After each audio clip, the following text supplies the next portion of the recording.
Serviks kanseri dünyada kadınlar arasında en yaygın görülen kanserlerden biridir.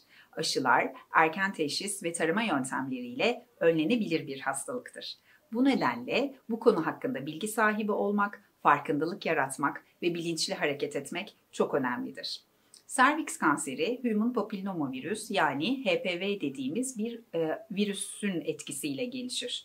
HPV enfeksiyonu oldukça yaygındır ve çoğunlukla cinsel yolla bulaşır.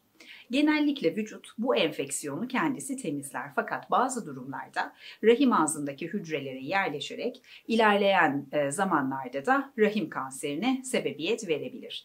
İşte bu noktada erken teşhis çok önemli.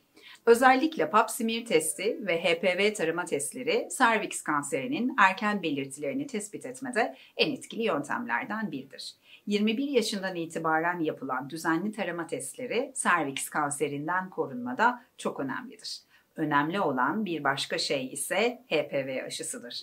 Tüm dünyada kadın ve erkekler için uygulanan HPV aşısı serviks kanserini önleyebilir. 15 yaş altında 2 doz, 15 yaş üstünde 3 doz uygulamayla serviks kanseri vakaları önemli ölçüde önlenebilir.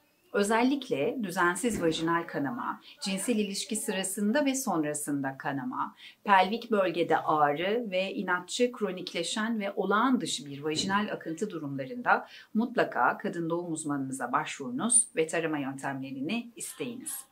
Sevdiklerinizle birlikte sağlıklı ve uzun bir yaşam, uzun bir gelecek için HPV aşınızı yaptırın, tarama testlerinizi düzenli bir şekilde yaptırtmalısınız. Unutmayın, erken teşhis hayat kurtarır.